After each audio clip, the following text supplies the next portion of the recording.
All ළමයි අදත් ඔයාලට පුංචි කෙම්කමයක් ගෙනාවා. මේක ගෙනාවේ නම් පොඩි ළමයිගේ අධ්‍යාපනය සඳහා. පොඩි ළමයි පාඩම් කරන්නේ නැහෙනි. පොඩි අය විතරනේ ලොකු අය පාඩම් කරන්නේත් නැහෙනි.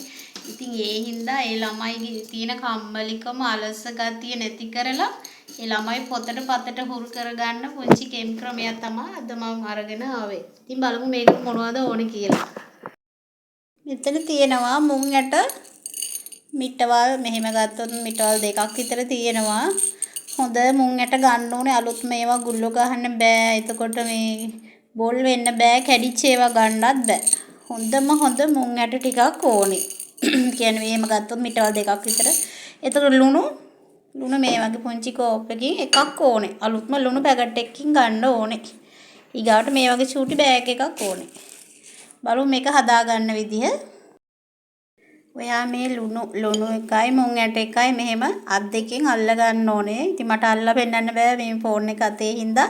අත් දෙකෙන්ම ලුණු එකයි මුං ඇට එකයි අත් දෙකෙන්ම අල්ල ගන්න ඕනේ මෙහෙම. මේ සුඩකින් තියලා වාඩි වෙලා. ඊට පස්සේ ඔයා මේ මන්තරේ 7 පාරක් කියන්න ඕනේ. ඕම් ශ්‍රීන් මහා ගණපති දේව නමෝ නමः. ඕම් ශ්‍රීන් මහා ගණපති දේව නමෝ නමः. ඕම් ශ්‍රීන් මහා ගණපති දේව නමෝ නමः. 7 පාරක් කියන්න ඕනේ මේ මන්තරේ. ඊට වඩා කියන්න යන්න එපා. 7 පාරයි කියන්න ඕනේ. ඊට පස්සේ මේ ගොස්සරි බෑග් එකට මේ මුං ඇට ටික මේ මෙහෙම දාගන්න. එකක්වත් හදන්න එපා. දාලා මේක මෙහෙම කට ගැට ගහ ගන්න ඕනේ. හැලෙන්නේ නැති වෙන්න.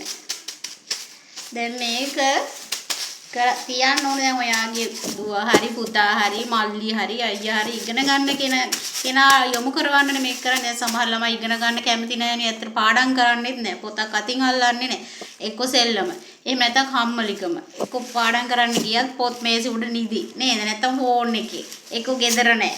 කියන අලස ගතිය මොනවා පාඩම් කරත් ඔළුවේ නැහැ. ඒ වගේ දේවල් නැති කරන්න තමයි මේක කරන්නේ. කියන පොතට පතට පාඩම් කරන්න උවමනාවක් ඇති කරන්න තමයි මේක කරන්නේ. මේක ගිහිල්ලා දැන් ඔයාගේ දුව හරි පුතා හරි කවුරු හරි ඉගෙන ගන්න කෙනාගේ චූටි එකකින් නම් කොට්ට යටින් තියන්න බෑ. හලා ගන්න ඕනේ මෙට්ට යටින් ඔළුව තියෙන පැත්තට නිදා ගන්න පැත්තට මෙට්ට යටින් තියන්න. තියලා මේක තියන්න ඕනේ එයාගේ පොත් මේසෙ උඩින්. පොත් මේසෙ ඉතින් හලා ගන්න නැති වෙන්න අයිනකට තියලා පාඩම් කරන පොත් මේසෙ උඩින් මේක තියන්න ඕනේ. මේක කරන්න ඕනේ හරියටම බදාදා දවසක. බදාදා දවසක උදේ 6ට ඉස්සෙල්ලා කරන්න ඕනේ. උදේ 6ට ඉස්සෙල්ලා මේක නැගිටලා කරන්න එච්චර වෙලාවක් යන්නේ නැහැ. විනාඩි 10ක් යයි ඕන. ඉතින් මේවා රෑ හදලා තියාගෙන උදේට මේ විදිහට මන්තරින් වතුරලා මේම තියන්න. තියලා මේක තියන්නේ දවස් 7යි. ඊට වඩා තියන්නේ දැන් බදාදා තිබ්බා කියන්න. හරියට මේගාව බදාදා මේක ගන්න ඕනේ එළියට. අරගෙන මේ මුං ඇට ටිකට තව හාල් මිටක් දාලා, කැකුළු හාල් මිටක් දාලා, කිරි මිටකුත් දාලා, කිරිබත් චුට්ටක් වියලා ඔයාලගේ බත් දාන තැන තියෙන ලේනොන්ට කුරුල්ලොන්ට උඩකින් ලෑල්ලක් ගහලා ආන් ඒ සතුන්ට කණ්ඩ තියන්න ඕනේ.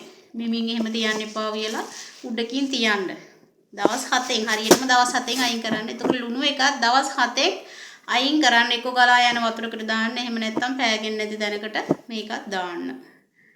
දාලා ආයෙත් ඉතින් සති 2කින් 3කින් විතර මේ විදිහටම කරන්න. එතකොට අර ළමයාට තියෙන කම්මැලිකම, එතකොට අර අලස ගතිය නේද? නිදිමත ගතිය අර කියන උවමනාවෙන් නෙවෙයි පාඩම් කරන්න පොතක් ඇල්ලුවා. උවමනාවකින් නෙවෙයි එක්ක කටේ බලයට. ආන් එහෙම ගතිය නැති වෙලා එයාම හිතලා මතලා ඒ පොත්වලට පාඩම් වලට එයාම යොමු වෙනවා. ඉතින් මේක මේ ඔයාලා කරලා බලන්න. දෙපාරක් තුන් පාරක් විතර කරන්න. දැන් මේ සතිය කරා නම් ආයෙ සතියක් ඇරලා සති දෙකක් විතර ඇරලා ආයෙත් කරලා බලන්න. එතකොට ඔයාලටම තේරෙයි දැන් පාඩම් කරන්නේ නැති ළමයි කොහොමද පාඩම් කරන්නේ කියලා. එහෙනම් ඔයාලත් කරලා බලන්න. එහෙනම් වීඩියෝ එක වැඩි දිග් ගස්සන්නේ නැහැ. මොකද හරි අමාරුයි බලන්න. එහෙනම් ගිහින් එන්න සුබ දවසක්. ඔන්න ළමයි තව දෙයක් තියෙනවා මතක් කරන්න. මොකද මේක දැන් කරන්නේ ගෙදර අම්මනේ නේද? අම්මා හරි කාන්තාවක්සේ කට්ටියනේ වැඩිපුරම මේ දේවල් කරන්නේ. ඉතින් ඔයා අසනීප තත්වයකින් එහෙම ඉන්නවා නම් මේ දේ කරන්න එපා. හොඳටම හොඳ වුණාට පස්සේ නාලා කහ වතුර චුට්ටකුත් නාලා මේ වැඩේ කරන්න. මොකද අපි මන්තරයක් මතුරනවා නේද? ඒ හින්දා හරියට මේ දේවල් පිරිසුදුව කරන්න ඕනේ. මේ ගන්න භාජනත් කහ වතුරෙන් හොදලා ගන්න ඕනේ. එතකොට මේ ගෙදර සාම්බරාණි ටිකක් එහෙම අල්ලලා ඒ වැඩ කරන්න. එතකොට මස් මාළු බිත්තර කරවල වගේ දේවල් කාලා මේ දේවල් කරන්න එපා. මේ වැඩේ කරනකොට ඔයා අංක 1 පිරිසුදුවටම ඉඳගෙන මේ වැඩේ කරන්න. එතකොට තමයි මේවා 100%ක්ම සාර්ථක වෙන්නේ.